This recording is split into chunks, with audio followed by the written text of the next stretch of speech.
Hi పిల్లలు, ఎలా ఉన్నారు? బాగున్నారా? మనం ముందు వీడియోలో రైదాస్కి సంబంధించిన ఈ రెండు చూసాం కదా. ఇప్పుడు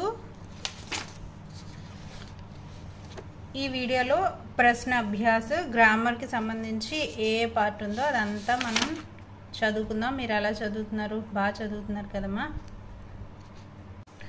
प्रश्न अभ्यास। निम्नलिखित प्रश्नों के उत्तर दीजिए। पहले पद में भगवान और भक्ति की जिन जिन चीजों से तुलना की गई है उनका उल्लेख कीजिए। पहले पद की प्रत्येक पंक्ति के अंत में तुकांत शब्दों के प्रयोग से नाद सौंदर्य आ गया है, जैसे पानी, समानी आदि। इस पद में से अन्य तुकांत शब्द चांट कर लिखिए। पहले पद में कुछ शब्द अर्थ की दृष्टि से परस्पर संबंध है, ऐसे शब्दों को चांट कर लिखिए। उदाहरण दीपक बाती। ఇలా క్వశ్చన్స్ ఇచ్చారు, వీటి ఆన్సర్స్ చూద్దాం.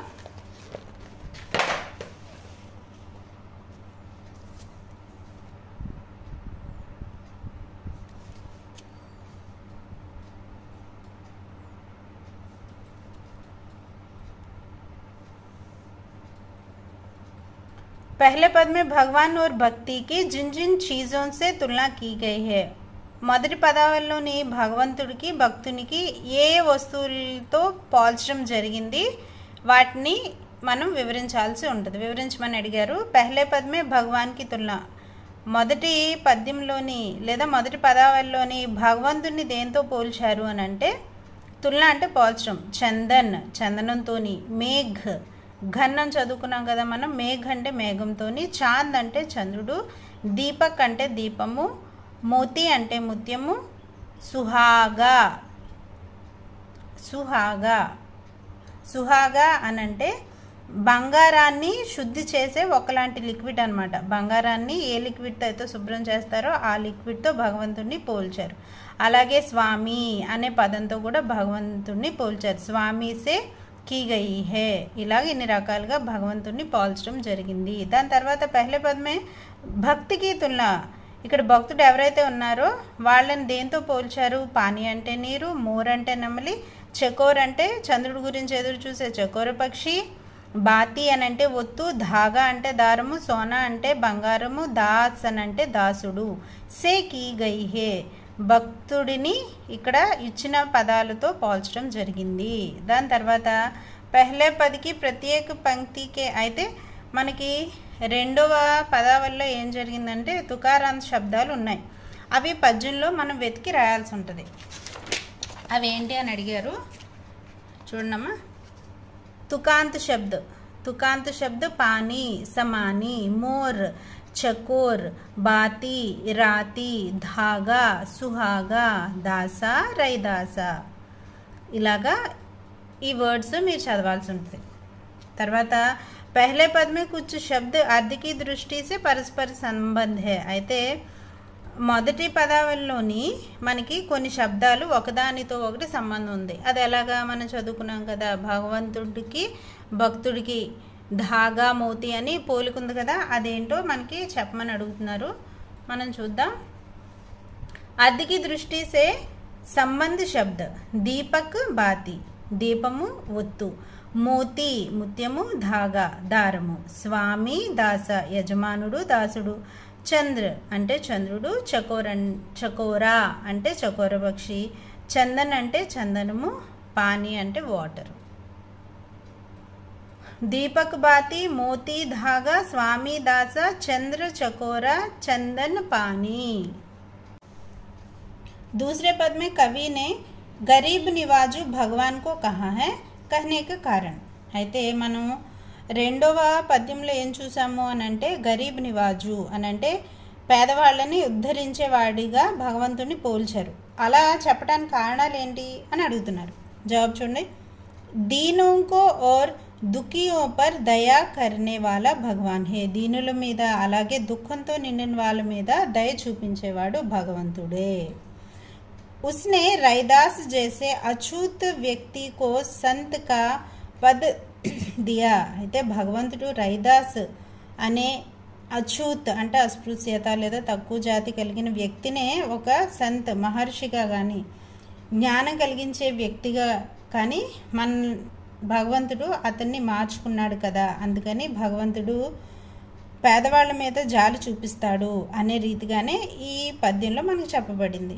రైదాస్ కో పూజనీయ బనాయా సమ్మాన్ దిలాయా. అయితే భగవంతుడు రైదాస్ మీద ఎంత చూపించాడు అంటే అతన్ని అందరూ పూజించేలాగా, పూజనీయ బనాయా అంటే పూజించేవారిగా చేశారు. రైదాస్ని సమ్మాన్ అంటే గౌరవం, అందరిలోనూ అతన్ని గౌరవంగా నిలబెట్టారు, అందరూ అతన్ని గౌరవించేలాగా భగవంతుడు చేశాడు. భగవాన్ హీ కష్ట హర్ కర్ ఉద్ధార్ కర్తా హై. అయితే భగవంతుడు మనకి ఏం చేస్తాడంటే కష్టాలన్నింటినీ హరించి మన జీవితాన్ని అభివృద్ధిలోనికి తీసుకొస్తాడు. ఉద్ధార్ అంటే ఉద్ధరించటము, మనని మంచిలోనికి తీసుకొస్తారు. గరీబ్కో అమీర్ బనాతా హై. పేదవాడిని ధనవంతుడిగా కూడా మార్చగలుగుతాడు. అందుకే మనం సెకండ్ రైమ్లోని గరీబ్ నివాజు అని భగవంతుడిని మనం పోల్చాం.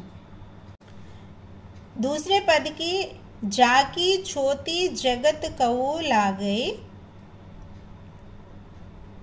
तापर तू ही ढरे. इस पंक्ति का आशय स्पष्ट कीजिए. ఇప్పుడు ఆ లైన్కి సంబంధించి మనం అర్థాన్ని చెప్పాల్సి ఉంటుంది. అయితే దీని యొక్క అర్థం ఏంటంటే గరీబ్ और निम्न के लोगों को సమాజ్ సమ్మాన నహీ దేతా. మనం ఏ సమాజంలో అయితే ఉంటున్నామో ఆ సమాజం పేదవాళ్ళని, నిమ్న వర్గాల వారిని కూడా గౌరవించదు. ఈ సమాజం పేదవాళ్ళని, నిమ్న వర్గ వాళ్ళని గౌరవించదు. ఉన్సే దూర్ रहता है. వాళ్ళకి దూరంగా ఉంటుంది. లేకిన్ భగవాన్ కోయి భేదభావ్ నహీ కర్తే హై. కానీ భగవంతుడు అలాంటి భేదభావాలు చూపించడు. పేదవాళ్ళనైనా ధనికులైనా ఒకేలాగా చూస్తాడు. గరీబ్ और నిమ్న వర్గ పర్ దయా కర్తే హై. భగవంతుడు పేదవాళ్ళ మీద, నిమ్న వర్గాల మీద దయ చూపిస్తాడు. ఉన్కి మదద్ కర్తే హై. మదద్ అంటే సహాయం, వాళ్ళకి సహాయం చేస్తాడు. ఉన్కి పీడా దూర్ కర్తే హై. పీడ అంటే వాళ్ళ చింత ఏదైతే ఉంటుందో వాళ్ళ చింతని అన్నిటినీ కూడా దూరం చేస్తారు. ఉన్కా కళ్యాణ్ కర్తే హై. కళ్యాణ్ అంటే పెళ్ళి అని అర్థం కాదమ్మ ఇక్కడ. కళ్యాణ్ అంటే వాళ్ళ జీవితం అన్ని విషయాల్లోని బాగుగా చేయడం అన్నమాట.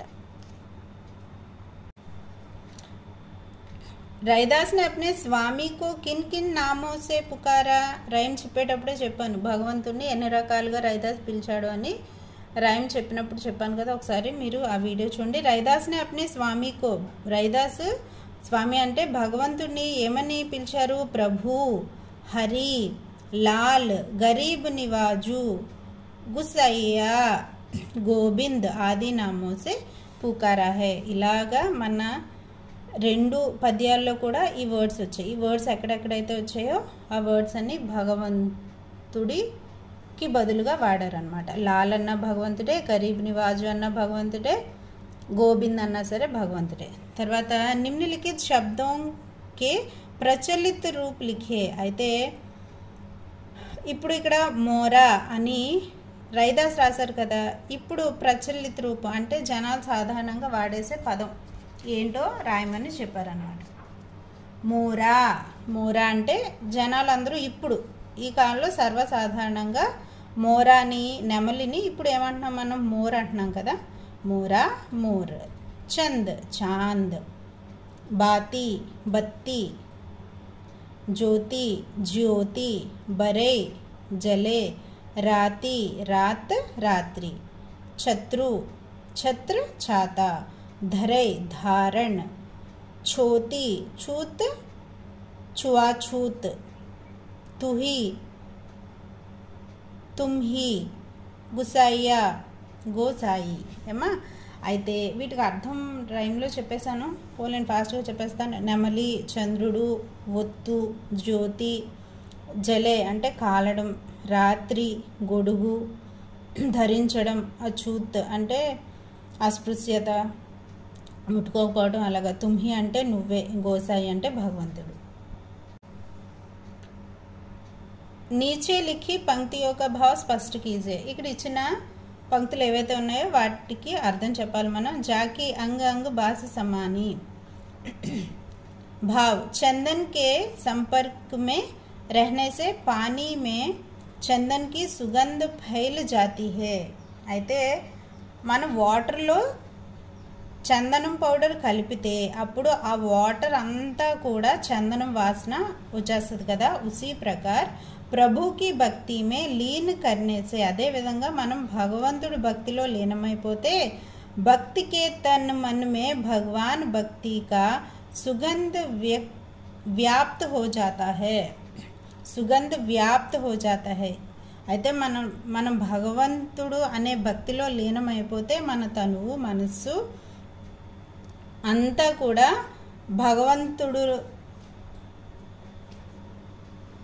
భగవంతుడు అనే సుగంధాన్ని మనం వ్యాప్తి చెందేలా చేస్తాం. అంటే మన బాడీ అంతా భగవంతుడు అనే వాసన వస్తుంది, మంచి వాసన వస్తుంది అని కాదు. మనం మాట్లాడే మాట, మనం చేసే పనులు అన్నీ కూడా భగవంతుడు మనలో ఉంటే ఎలా అయితే చేస్తాడో అలా మంచి పనులు మాత్రమే చేస్తాము. మన పనుల్లో భగవంతుడు కనిపిస్తాడు అని చెప్తున్నారు. తర్వాత జైసే చిత్వత్ చంద్ర చకోర. నేను రైమ్ చెప్పేటప్పుడే చెప్పాను. ఏమని చెప్పానంటే చంద్రుడి వైపు చకోర పక్షి అలా చూస్తూ ఉంటుంది. అలాగే కూడా రవిదాస్ భగవంతుడు ఎప్పుడు తనతో మాట్లాడతాడా అని భగవంతుడి వైపు అలానే చూస్తూ ఉంటాడు భగవంతుడి గురించి. చకోర్ పక్షి హమేషా చాంద్కి ఓర్ దేఖ్తే रहता है. చకోర్ పక్షి ఎప్పుడు చంద్రుడి వైపు చూస్తూ ఉంటుందంట. ఉసీ ప్రకార్ రవిదాస్ भी प्रभु का प्रेम पाने के लिए देखते रहते हैं. అలాగే రవిదాస్ కూడా భగవంతుడు ప్రేమ గురించి అలా భగవంతుడి వైపు చూస్తూ ఉంటాడంట. జాకీ జ్యోతి బరే దిన్ రాతి భావ్. రవిదాస్ స్వయం కో బాతి और भगवान को दीपक मानते हैं. రవిదాస్ తనని తాను ఒత్తుతోనూ భగవంతుడిని దీపంతోనూ పోలుస్తారనమాట. దీపక్ హమేషా జల్తారా. దీపం ఎప్పుడు వెలుగుతూ ఉంటుంది. ప్రకాష్ ఫైలాతా హై. ఎప్పుడు వెలుగు ప్రకాశం దాని నుంచి వస్తూనే ఉంటుంది. ఉసి ప్రకార్ అదేవిధంగా రవిదాస్ भी ప్రభు की భక్తి की జ్యోతి జలాయే రఖనా చాతే హై. అయితే రవిదాస్ ఏమనుకుంటాడంటే భగవంతుడు భక్తి ఎప్పుడు తనలోని జ్యోతిలాగా వెలుగుతూ ఉండాలని ఆయన కోరుకుంటారు. ఐసీ లాల్ తుజు బిను కౌను కరే భావ్. మేరే లాల్ అంటే లాల్ అంటే భగవంతుడు అని చెప్పుకున్నాం కదా. నా భగవంతుడా, ముజ్ పర్ ఇతనీ కృప ఆప్కే బినా కౌన్ కర్ సక్తా హై. భగవంతుడా, ఇంత కృప నువ్వు తప్ప నా మీద ఎవరు చూపించగలుగుతారు. ఆప్కి కృప ముజ్ పర్ హమేషా బనీ రహతీ హై. నీ కృప నా మీద ఎల్లప్పుడూ అలానే ఉంటుంది. ఆప్కి కృప సే అఛూత్ ఆదర్ కా పాత్ర బన్ జాతా హై. అయితే ఇక్కడ ఏం చెప్తున్నారంటే జాగ్రత్త వినండమ్మా. అయితే భగవంతుడు మనల్ని అఛూత్ అనే పదాన్ని తీసేసి మనల్ని ఆదరించే అర్హమైన పాత్ర అని అంటారు చూసారా, అలాగా మనల్ని తనలోకి మార్చుకుంటాడనమాట. నీచహు ఊచ్ కరే మేరా గోవింద్ కాహు తేనా డరే భావ్. భగవాన్ హర్ కార్యకో సంపన్న కర్నే మే సమర్థే. భగవంతుడు ప్రతి కార్యాన్ని సఫలం చేయగలిగే సమర్థుడు. సబ్ కుచ్ కర్ సక్తే హై. ఆయన అన్ని పనులు చేసేస్తాడు. ఉనికి కృపా సే నీచ్ బి ఊంచా బన్ జాతా హై. అయితే ఆయన కృప చూపిస్తే తక్కువగా ఉండే వాళ్ళు కూడా ఉన్నత స్థితికి చేరుకుంటారు. ఉనికి కృపా సే అచూత్ కో బి సమ్మాన్ మిల్ జాతా హై. అయితే ఎవరైతే అస్పృశ్యులు ఉంటారో వాళ్ళకి కూడా భగవంతుడు తలుచుకుంటే వాళ్ళకు కూడా గౌరవం వస్తుంది. ఆ కాలంలో అస్పృశ్యత అనేది ఎక్కువగా ఉండేదన్నమాట. అందుకని ఇలా రాశారు. ఇప్పుడు అలాంటివి ఏవి లేవు, మనకు ఆలోచన కూడా లేదు. తర్వాత రవిదాస్ కి ఇన్ పదోं का केंद्रीय भाव अपने शब्दों में लिखिए. అయితే రవిదాస్ ఏమనుకుంటున్నారో ఈ పదావళికి సంబంధించి కేంద్రీయ బిందువు ఏంటో మనం చెప్పాలి. చూద్దాం. रविदास के पद भक्ति और प्रेम के सर्वश्रेष्ठ उदाहरण है. रविदास పద్యం లేదా పదావళి ఇక్కడ ఏదైతే ఉందో అది భక్తికి ప్రేమకి సర్వశ్రేష్టమైన ఉదాహరణగా మనకి ఈ పదావళి ఉందన్నమాట. ఉన్కా పహలా పద్ ఉన్కి భక్తి और సమర్పణ భావ వ్యక్త కర్తా హై. మొదటిది ఏదైతే ఉందో అది భక్తి భావనని అలాగే సమర్పణ అనే భావనని కూడా వ్యక్తం చేస్తుంది. అయితే ఇక్కడున్న పోలికలు ఏంటి అంటే చందన్ కా పానీ, చందన్ అంటే చందనము, పానీ అని అంటే వాటర్. నేను రైమ్ చెప్పేటప్పుడు చెప్పానమ్మా, ఒకసారి మీరు చూడండి ఆ వీడియో కూడా. చందన్ కా పానీ మేఘకే ప్రతి ఆకర్షిత్ మోర్. మేఘాన్ని చూసి ఆకర్షింపబడిన నెమలి. అలాగే చంద్రకే ప్రతి చకోర్. చంద్రుని ఎప్పుడు చూస్తున్న చకోరు పక్షి. దీపక్కి బత్తి. బాతి అని ఉంది కదా, బత్తి అంటే ఒత్తు, దీపము ఒత్తు. మోతి కదాగా. ఎలా అయితే మనం ముత్యాలని దారంలో గుచ్చుతామో అది ఒక మాలగా తయారవుతుందో అదే విధంగా ధాగా అని అంటే మన రైదాస్ ముత్యాలేమో భగవంతుడు అలాగా పోల్చారనమాట. ధాగా और अपने स्वामी का దాస్ బనే రహనేకి కామన. కామన అంటే కోరిక. కర్తే హై. ఏం చెప్తున్నారు ఆయన అంటే, భగవంతుడి యజమాని అయితే నేను నీ దాసుడను, దాసుడుగా ఉండాలని అనుకుంటున్నానని రైదాస్ చెప్తున్నారు. ఈశ్వర్ కో మహాన్ ఓర్ స్వయం కో దాస్ బనాయా హే. అయితే భగవంతుడిని గొప్పవాడిగాను, స్వయం అంటే అతనిని దాసుడుగాను తన పద్యంలో చెప్పారనమాట. दूसरे पद में రెండో దాంట్లో ఏం చెప్పారు అంటే సామాజిక సమానతకి మాంగ్ బతాయి గయి హే. అయితే సమాజంలో సమానత్వం కలిగి ఉండాలని, మాంగ్ అంటే కోరిక లేదా అడగడం అనే అర్థం వస్తుందన్నమాట. సమాజంలో ఆ కాలంలో అస్పృశ్యత అనేది పేదవాళ్ళని ఒకలా చూడడం, ధనవంతుడిని ఒకలాగా చూడటం జరుగుతుండేది. అందుకని రైదాస్ అవన్నీ పోగొట్టాలని అందరినీ ఒకేలా భగవంతుడు చూసేటప్పుడు సమాజంలో ఉన్న వాళ్ళు ఎందుకు అలా చూడట్లేదు అని అడుగుతారనమాట. అలా అడిగే దాంట్లో ఇది రాయటం జరిగింది. इस पद में प्रभु को అచూతో గరీబోం కా ఉద్ధారక్ బతాయా గయా హై. అయితే ఆ పద్యంలో మనకి ఏమని చెప్తున్నారంటే, ఎవరైతే అంటరాని వాళ్ళు ఉంటారో, పేదవాళ్ళు ఉంటారో వాళ్ళందరినీ బాగు చేసేవాడిగా భగవంతుడి, ఉద్ధరించేవాడిగా భగవంతుడి గురించి చెప్పడం జరిగింది. ప్రభు అప్నీ కృపాసే అచూతో కో భీ సమాజ్ మే సమ్మానజనక్ పద్ ప్రాప్త్ కర్తా హై. అయితే భగవంతుడు ఏం చేస్తాడంట, ఎవరైతే అచూతో అని అంటే అస్పృశ్యత అనే వాళ్ళగా ఉండిపోతారో వాళ్ళని సమాజంలో అందరూ గౌరవింప చేసే విధంగా ఆయన ఏదన్నా చేయగలుగుతాడు, మార్చగలుగుతాడు అని చెప్తున్నారు. అంటే వాళ్ళ జీవితం కూడా ఉద్ధరింపజేసేంత శక్తి భగవంతుడికి ఉంది. సామాజిక విషమత దూర్ కర్తా హై.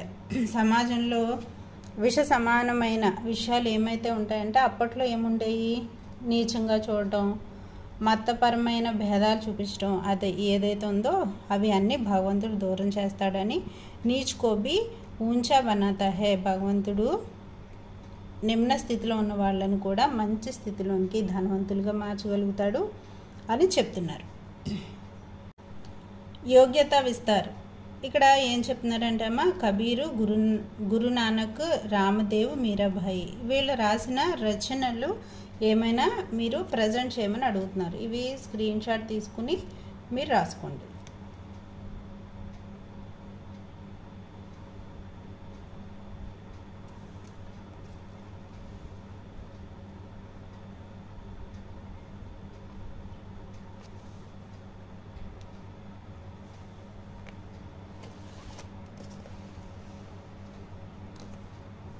తర్వాత లాస్ట్ పార్ట్ మే ఆయే దోనో పదం కో యాద్ కీజియే और కక్షా మే గాకర్ సునాయే. అయితే మనకి ఏవైతే రెండు ఉన్నాయో పద్యాలు అవన్నీ మీరు గుర్తుపెట్టుకుని క్లాస్లో పాడి వినిపించండి అని చెప్తున్నారు. అయిపోయింది పిల్లలు. ఒకసారి ఏమేమి చదువుకున్నామో చూద్దామా. ప్రశ్న అభ్యాస్ చూసేసాం. మీకు అర్థమైందని అనుకుంటున్నాను. ఈ యోగ్యత విస్తార్ ఇక్కడ వరకు కూడా నేను చెప్పేశాను. ఇంకా శబ్దార్థం ఇవన్నీ మీనింగ్సే. మనకి రైమ్ చదువుకునేటప్పుడు మీకు ఏమన్నా గుర్తు రాకపోతే కనుక చూసుకోండి అంతే. ఈ లెసన్కి సంబంధించి టెక్స్చువల్ గ్రామర్ అయితే పదవలి కూడా చెప్పేశాను కదా. మళ్ళీ నెక్స్ట్ వీడియోలో మనం రహీం గురించి, రహీం గారు చెప్పిన దోహేలు ఏమైతే ఉన్నాయో వాటి గురించి చూద్దాం. రహీమన్ ధాగా ప్రేమ కా మత తోడో చట్కాయ్ టూటే సే ఫిర్ నా మిలే మిలే ఘాట్ పర్ జాయి.